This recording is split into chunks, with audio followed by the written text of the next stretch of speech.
The idea that the Great Wall of China is visible from space has been debunked. Yet this doesn't diminish the structure's awe-inspiring nature.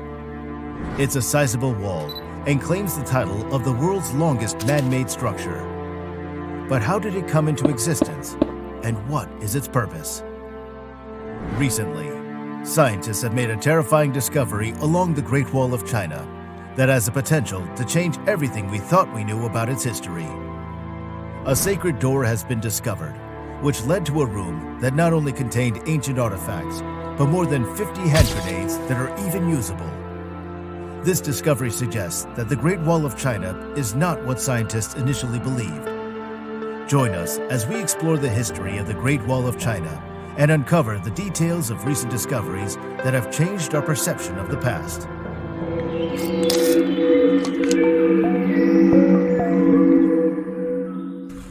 Similar to Rome, the Great Wall wasn't erected overnight.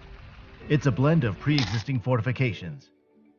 Contrary to its name, the Great Wall isn't a continuous entity. Rather, it's a series of disconnected wall segments, some overlapping.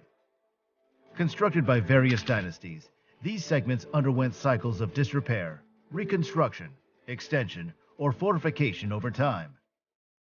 The Great Wall, from its inception to completion, spanned over 2 millennia, known in China as Wangli Changcheng, the 10,000 li long wall. 1 li is roughly 0.31 miles, estimating the Great Wall's length at 1,300 miles. This portrayal somewhat downplays the Great Wall.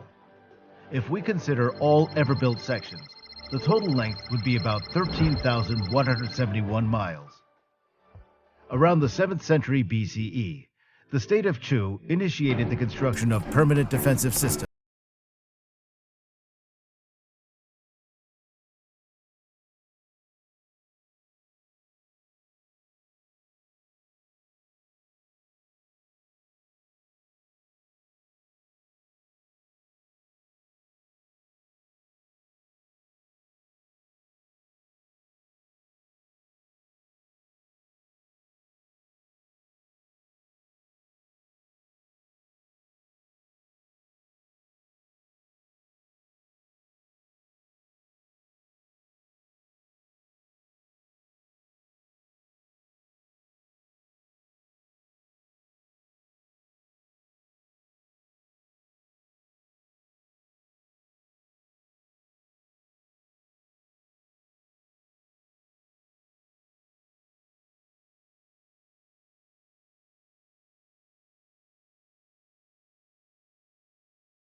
division led to prominent farming and private land ownership in the south, while the north embraced a more nomadic lifestyle, relying on domesticated livestock.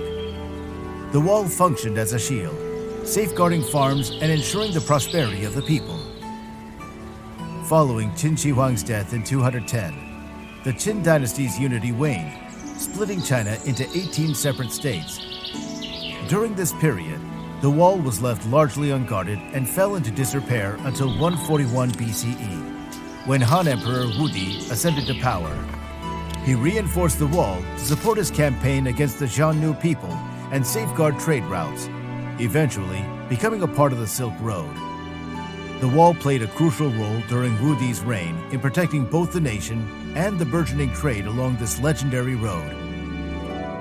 In 121 BCE, a 2-decade-long construction initiative was undertaken on the Hexi Wall, involving the establishment of strong points along its length. According to Juyan Hanjian, a collection of Han period manuscript texts, the wall featured a beacon every 5 li, a tower every 10 li, a fort every 30 li, and a castle every 100 li. During Lu Xiu's reign in 38 CE, the repair of 4 parallel lines of the wall just south of the Hexi Wall commenced, marking a strategic enhancement for travel and trade.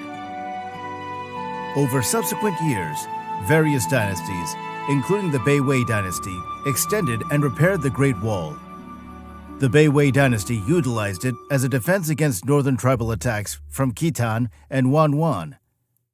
In 417, a wall section spanning over 620 miles from Qicheng to Wuyan was constructed.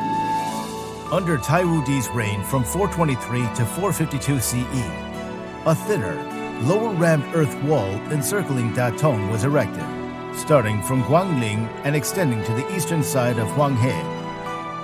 The Dongwei Kingdom contributed to a wall segment in 549 in modern-day Shaanxi province during its eastward capital move. This pattern of addition and repair persisted until the Ming Dynasty, which played a pivotal role in shaping the existing Great Wall sections. In their bid to thwart Mongolian invasions, the Ming Dynasty dedicated substantial efforts to fortify and preserve the Great Wall. West of Juyong Pass, the wall bifurcated into 2 lines, the inner wall to the south and the outer wall to the north. These segments featured gates and fortress-like passes with substantial garrisons. The Zijing, Juyong, and Daoma passes, collectively known as the 3 inner passes, were the closest to Beijing, the Ming Empire's capital. The 3 outer passes farther west were Yanmen, Ningwu, and Piantou. Following the Ming Dynasty, the Qing introduced a new strategy for mollification, aiming to appease people of various nationalities by avoiding interference in their religious, cultural, or social practices. This approach proved effective, rendering the Great Wall unnecessary for defense. Repairs became infrequent, and it gradually fell into disrepair. The Great Wall's design comprised of 3 main elements: the wall itself, the passes, and the beacons or signal towers. The wall's average height was 7 or 8 meters, 21 to 24 feet, slightly less on steep hills. Its construction varied based on terrain and available materials. Most sections used tamped earth, sometimes between wooden boards or stone bricks. Adobe bricks, stone and brick mixtures, planks, and rocks were also employed. In desert areas, walls were often rammed with earth and clay, while more resource-rich locations featured stone cladding and additional structures. Wall builders maximized the natural terrain, with some sections utilizing rugged mountainous areas or river dikes to extend the line of defense. Archways made of bricks and stone, known as wan, were strategically positioned along the inner side of the wall. Within these wan, stone steps ascended to the battlement summit. Externally at the top, there were 2-meter-high recesses referred to as duoku. In the upper and lower sections of the duoku, openings enabled Chinese defenders to shoot at potential assailants. If adversaries attempted to climb the wall, crenellated platforms protruded slightly above the wall's crest, providing vantage points for Chinese soldiers to counteract attackers. Some structures included simple huts for guards, known as pufang, offering shelter from storms, while drainage ditches shielded the wall from rain damage. Multi-story platforms served as storage for ammunition and arms, with accommodations for about a dozen soldiers on the lower level. Passages were strategically located at key positions, such as intersections of trade routes. The ramparts of these passages were constructed with massive stone blocks or bricks, filled in with crushed stone and dirt. The fortifications for these passes stood around 10 meters high and 4 to 5 meters wide at the top. Each passage featured ramps facilitating access for horses and soldiers. The parapets, or yuqiang, had crenellated battlements on the exterior and a low wall on the interior to prevent falls. The gate itself typically comprised double doors made of wood, equipped with locker rings and bolts set into the inner panel. These gates served for trade access and allowed garrisons to pass through for patrols or counterattacks. At the apex of each gate stood a watchtower, spanning between 1 and 3 stories and crafted from either bricks or wood. To safeguard against direct assaults, polygonal or semicircular parapets, known as wencheng, adorn the entrance. Extending beyond, a secondary wall called the luocheng was erected to shield the wencheng. Atop the luocheng often stood a tower, facilitating commanders in directing troops. Encircling the entrance was a moat, formed by excavating earth utilized in constructing sections of the wall. For swift military communication along the wall, signal towers were strategically placed, such as on hillsides, ensuring optimal visibility. These towers, also termed smoke mounds, beacons, or beacon terraces, utilized diverse methods to relay signals to others along the wall. During the night, fires illuminated the surroundings, while garrison soldiers employed smoke signals or raised banners in daylight. Sounds, like beating clappers or firing guns, served as signals. These towers, elevated platforms with rooms underneath for storage, soldiers, and livestock, demonstrated the resourcefulness of ancient people. However, the construction of the Great Wall, while a testament to ingenuity, eventually became obsolete, highlighting that at times, sincere diplomacy can prove more effective than walls. Now let's delve into some of the recent discoveries made by scientists that have left them speechless. Archaeologists in China have recently found a well-preserved fort near Yuling City, dating back to the Ming Dynasty. Located in northwestern China, the Qingping Fort consists of 2 courtyards with artifacts preserved over centuries. Among them are statues delicately cleaned by archaeologists, providing a tangible link to China's history. Contrary to the common perception of the Great Wall as only defensive, researchers from the Shanxi Academy of Archaeology suggest a different view. They argue that this fort, while having military elements, mainly served as a hub for peaceful exchanges like trade and fairs. This challenges conventional views of the Great Wall and highlights its multifunctional role in historical China. This discovery prompts a re-evaluation of the Great Wall and emphasizes its adaptability across different dynasties. Scientists recently found something interesting about 130 kilometers from the Great Wall of China, in an area with a lot of ancient history. They announced the discovery of 2 new bird species that lived alongside dinosaurs around 120 million years ago, giving us a peek into the past. One of these birds, called Brevidentavis zangi, stands out because of a unique feature, a sort of pincer thing on its lower jaw. This part, covered in keratin, has scientists wondering if it was used for hunting. Jing-Mai O'Connor, the lead author of the study and a curator at Chicago's Field Museum, has a theory.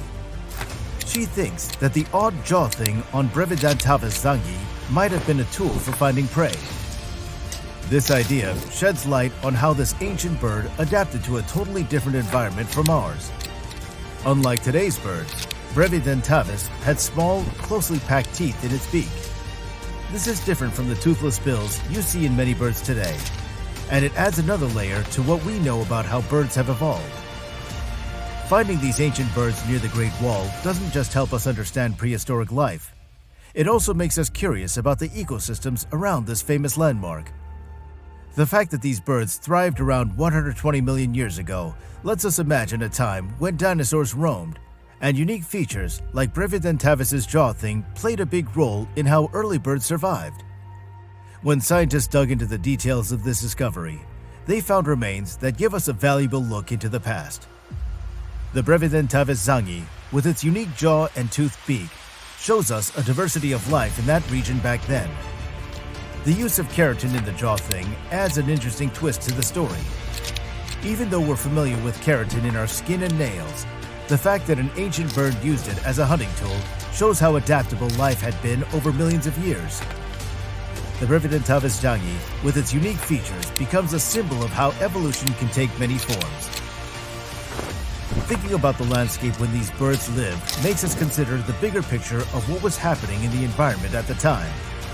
The Great Wall, usually linked to human history, has now become a part of a natural history story that goes way beyond our own timeline. In another discovery, archaeologists close to the Badaling Great Wall in China recently found 59 stone grenades dating back 400 years to the Ming Dynasty. Discovered in what appears to be a storage building, these grenades provide insights into military practices during the Ming Dynasty, which governed China from 1368 to 1644. Situated approximately 80 kilometers northwest of Beijing, the Badaling Great Wall is famous for its Ming Dynasty construction. The discovery happened within the ruins of a storehouse, where archaeologists came across a collection of 59 stone grenades. While the visuals are pending, initial descriptions compared them to handheld thunder crash bombs made from pottery shells, a common weapon in Ming Dynasty China. What sets these ancient stone grenades apart is a central opening designed for loading gunpowder. Reports from Xinhua suggest their resemblance to grenades used by guards along the Ming Dynasty Great Wall. With a central opening allowing gunpowder loading, these grenades could be sealed and thrown and had the potential to hit and explode on impact. This find is significant as it's the first known weapons cache along the Great Wall. The storehouse, now a historical treasure, indicates strategic weapon placement along the iconic defensive structure. Gunpowder's origins in China can be traced back to the 900s. During the Ming Dynasty, various gunpowder weapons, such as flying rats, fire bricks, caltrop fireballs, and flying sand magic bombs, were in use in East Asia. The Great Wall of China, a UNESCO World Heritage Site, stretches across thousands of miles in modern-day northern China and southern Mongolia. Beyond its architectural marvels, it represents China's enduring defensive strategies throughout history. This archaeological finding deepens our understanding of the Ming Dynasty's military practices and the versatile use of weaponry during that era. As researchers analyze these stone grenades, the Badaling Great Wall becomes a testament to China's historical journey, featuring artifacts that once played crucial roles in its defense. The Tianjin Museum in North China's Tianjin Municipality recently unveiled a new exhibition highlighting research and digital achievements related to the Great Wall. Led by Li Zhe, a member of the research team, this exhibition was the first of its kind to provide detailed information about the hidden doors or secret passages along the Great Wall. The Tianjin University research team kicked off this extensive project in 2018 and made it the world's largest effort to digitize cultural routes, covering an impressive length of 5,500 kilometers of the Ming Dynasty-era Great Wall. A significant discovery from this project was the identification of secret doors, small entrances strategically placed in concealed sections of the Great Wall, adapted to the terrain and military needs, facing outward from the pass. Before this research, sporadic studies on secret doors were conducted in academic circles. The identification of these secret passages resulted from examining 130 physical remains of secret doors backed by official historical Ming Dynasty documents. Zhang Yukun, the research team leader and a professor at the School of Architecture of Tianjin University, explained that ultra-low altitude drones with centimeter resolution continuous shooting have been used to capture over 2 million images of the Great Wall since 2018. This extensive imagery covered 90% of the artificial walls along the Ming Dynasty Great Wall. By combining ancient maps and advanced technology, the research team confirmed the existence of at least 220 secret doors. These hidden passages played a crucial role in the history. Li highlighted that some of the secret doors have specific dimensions and allow only one person to pass through. These passages were expertly hidden, requiring soldiers to provide a secret code for re-entry. Li emphasized that these secret doors hold not only the mysteries of the Great Wall, but also the wisdom of ancient civilizations. Each door structure is unique and tailored to the local terrain. Contrary to the idea of the Great Wall as a solid barrier, Zhang emphasized that it wasn't completely closed. Instead, it regularly opened for business exchanges, serving as a communication channel on both sides. The Ming Dynasty's official records indicate that nomadic tribes from northwest China's Qinghai and Heitao regions were allowed to graze through these secret doors, exemplified by larger secret doors accommodating 2 horses in both directions. One intriguing find during this research was a unique secret door in North China's Hebei province. It described it as a part of a secret door family. Dating back over 2,000 years to the Spring and Autumn period and the Warring States period, this door is characterized by its deceptive design. The side facing the enemy is camouflaged with bricks, appearing solid, while the inner side is hollow. This allowed soldiers to launch a surprise attack by breaking through the entrance when the adjacent main pass was under attack. Li conveyed that during the research, he often imagined witnessing Ming Dynasty soldiers breaking through these hidden doors, rushing out to confront the enemy in critical moments. He emphasized that our knowledge of the Great Wall remains insufficient, and the exploration of secret doors is an ongoing endeavor. Thanks for watching this video. What would you like to say about the Great Wall of China? Tell us in the comment section below, and thanks for watching.